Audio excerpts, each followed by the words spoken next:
This is California, the third largest US state, home to just under 40 million people and some of the most influential industries in the world. California alone is the fourth or fifth largest economy in the world, beating out every other country in the world apart from China, Japan, potentially Germany, and of course the USA itself. Measuring the exact output of the state is always up for a little bit of debate, because the regular international organisations like the IMF or the World Bank that usually document national output figures don't do it for California because, well, California is not a country. Even still, by the most conservative estimates, the Golden State has an output of over $3.5 trillion US, which means on a per capita basis, the average Californian has an output of almost $100,000, making them amongst the most economically productive people on the planet, only really falling behind true outliers like Monaco, Liechtenstein, and Luxembourg. These other countries, despite being independent countries of their own, are still far smaller economies with far smaller populations, and a good part of their reported economic success is simply due to nuances of how economic figures like GDP per capita are calculated. On top of its sheer scale, California is also doing something that a lot of large and highly advanced economies fail to do. It's growing, and it's on average growing at a faster rate than the rest of the United States, which itself is doing quite well by global advanced economy standards. But of course, California is not without its issues or its challenges. The industries that have made the state what it is today may be starting to get as big as they possibly can, all while facing more pressures from around the world in a range of different ways. In recent years, California's population has been declining for the first time in its history, with record numbers leaving for states like Texas, Nevada, Idaho, and Oregon, citing overregulation, the highest personal income taxes in the country, rising housing costs, and some pretty overt social problems. That could be bad, not only for a state simultaneously dealing with a lot of internal issues, but the rest of the US as well. And to understand why, we need to, as always, answer a few simple questions. What is it that makes the economy of California so special on a state, national, and global level? Has the state just been lucky, or is there a method behind the Californian madness? And finally, will its long list of current challenges see it lose out to other rivals within and outside of the USA? Once we've done all that, we can update California's spot on the Economics Explained national leaderboard. Whether you're a startup founder in Silicon Valley or you're starting your first side hustle, getting your own website to represent yourself online is an absolute necessity.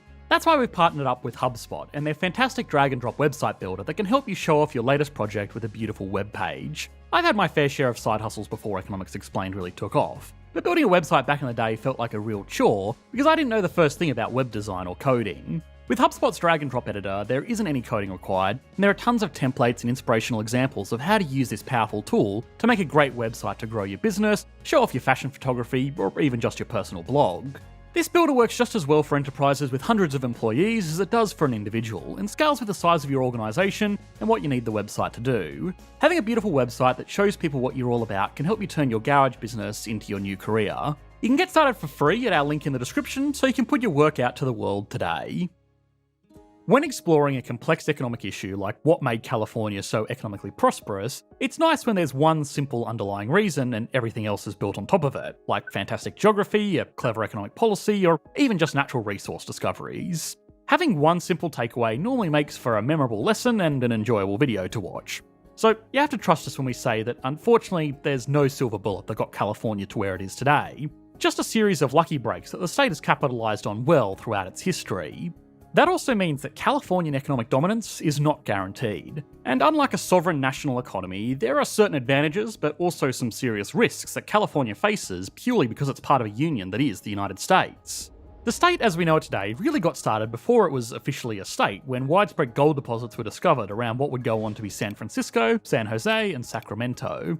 Before this time, the area was sparsely populated because there was nothing driving settlers from the more abundant plains of the Midwest or the industry and civilization of the East Coast. The area had also only just been acquired by the United States as a territory a year prior, but once gold was discovered, there was a reason for people to make something of the place.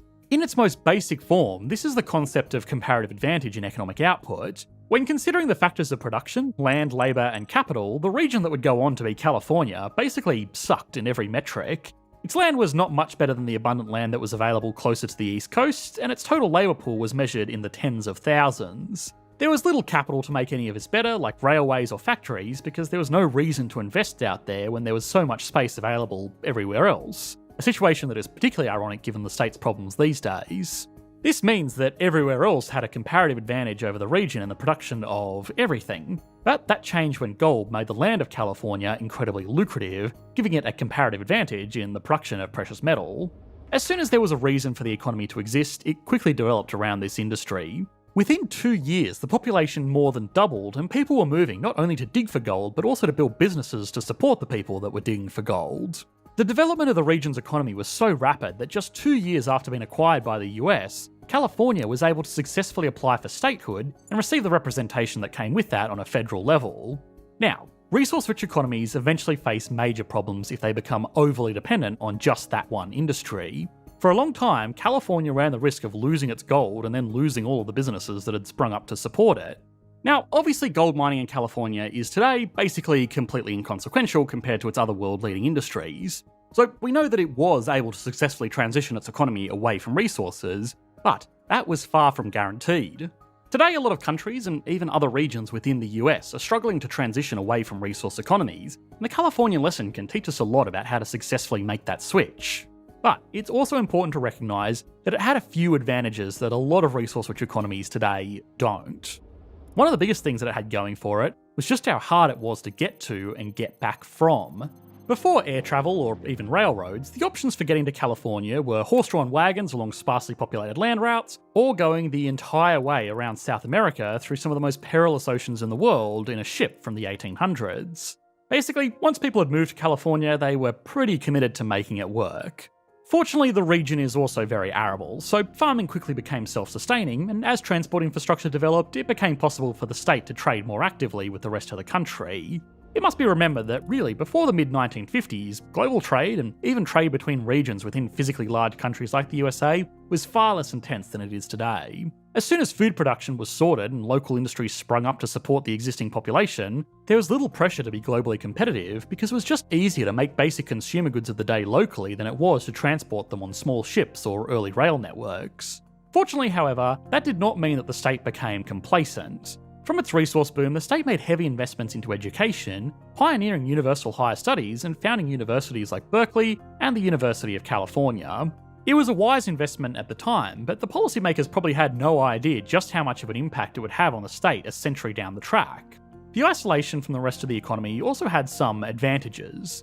Motion pictures using new technologies invented on the East Coast were becoming a big deal, and California became a popular destination to produce these movies, as they would go on to be known.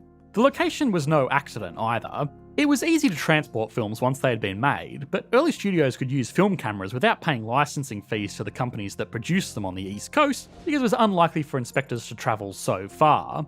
This almost quaint industry of course went on to build Hollywood, today one of the most economically valuable industries in the world. In the aftermath of the Second World War, the technology to create films had advanced significantly, and given that Europe had been bombed to rubble, it was really only Hollywood that could produce high-quality movies for the entire world. Movies were easy to transport and basically cost nothing to replicate once the film itself had been shot. Today, we take value-adding products like this for granted, but back then, making something that cost the producer the same amount of money to sell something as many times as they wanted was an extremely big deal, and California had become the de facto home of this new economic innovation. Beyond just providing the growing economy with the ultimate export, it gave it something arguably even more important: influence. Today, 50 of the top 50 highest grossing films of all time were produced in Hollywood. There have been the occasional hits from other countries, but nothing really comes close to matching the entertainment industry in California. This creates jobs for millions of people that on average pay quite well by US standards and extremely well by global standards. It also makes especially English-speaking countries quite in tune with American norms and customs. Now, from the perspective of a rational economist that only concerns themselves with quantifiable data points, that may not seem like a huge deal, but it's a major piece of the puzzle as to why the US, and in particular California, are as successful as they are today. The US is a magnet for investment and skilled workers. If people around the world are moving somewhere to start a better life, it's normally the USA. The average US worker is significantly more productive than the average worker from other economies because US companies invest more into making them make more stuff. The reason they can make those investments is because money pours into the USA from around the world because people want to invest in their industries. I personally, as an Australian, feel a sense of familiarity with the US market, despite not having been to the country in over a decade. If I was to move somewhere else to try and get a real job as an economist, it would probably be the USA, and California, with its high-paying job opportunities, would be a logical destination.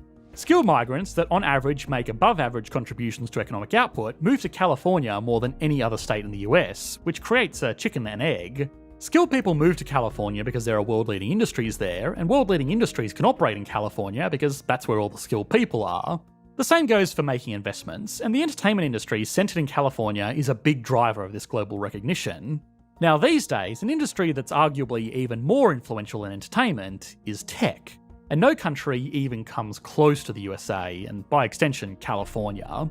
The universities that the freshly founded state of California funded in the 1800s just so happened to attract researchers working on thinking machines and semiconductors in the early 1960s. In economics, there is a principle called agglomeration, which means all other things being equal, industries run more efficiently when institutions that make that industry operate are located close together. Early technology companies were built by students from Berkeley in particular. As people were figuring out what these new machines could do, it became easier to find experts and suppliers and investors and also customers by being centred around the region that was becoming known for this technology. Technology is a multi-trillion-dollar industry, and some of the most valuable companies in the world have been created in Silicon Valley. Apple alone is, as of the time of making this video, worth more than every public company listed in Australia combined. These companies have achieved this success because, like the entertainment industry that was built before it, they create value from practically nothing. Even Apple, it does still deal primarily in physical products with material costs, adds a significant markup to the raw materials something like an iPhone is made out of. Better still, the company outsources the entirety of the manufacturing supply chain to other countries, so the economy of California is only left with the highest paying jobs that come from this industry as a whole. If the entertainment and tech industries weren't already enough by themselves, California has also taken this highly value-adding approach to other more traditional industries as well. California still has a major agricultural sector, but they have a focus on high-value crops. In particular, their wineries are world famous, and the vineyards that produce a $50 bottle of wine are adding a lot more value within their business than a farmer who grows commodity crops like corn. If nothing else, the Californian economy shows that economic success is rarely, if ever, attributed to just one lucky break. The state would not be the fourth or fifth largest economy in the world today if it didn't capitalise on multiple gold rushes, not just one. But it also isn't without some serious problems.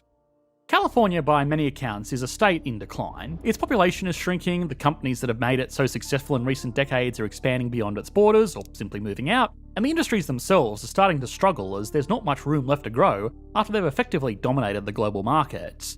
In many ways, California today has the same problems that it had 170 years ago, the same thing that many other countries around the world have as well: Dutch disease.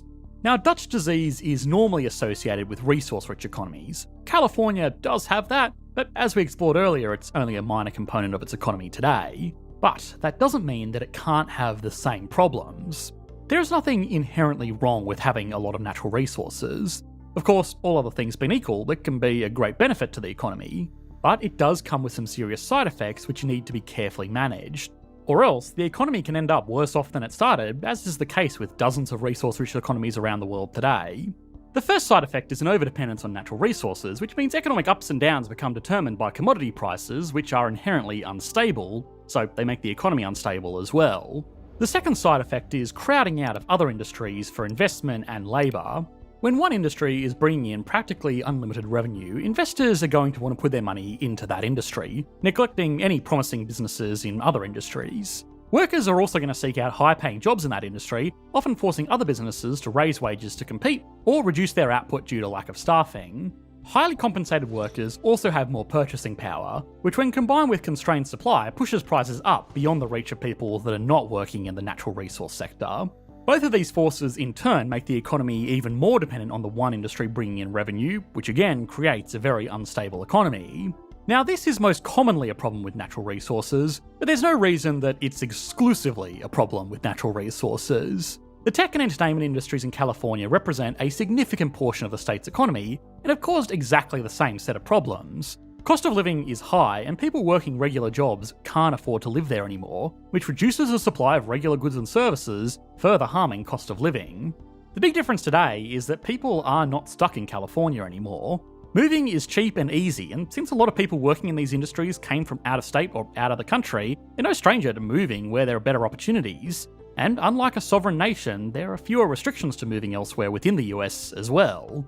The economically advised best course of action for a country dealing with Dutch disease is to ensure that the whole economy benefits from the export industry through taxes that are then used to support the whole country.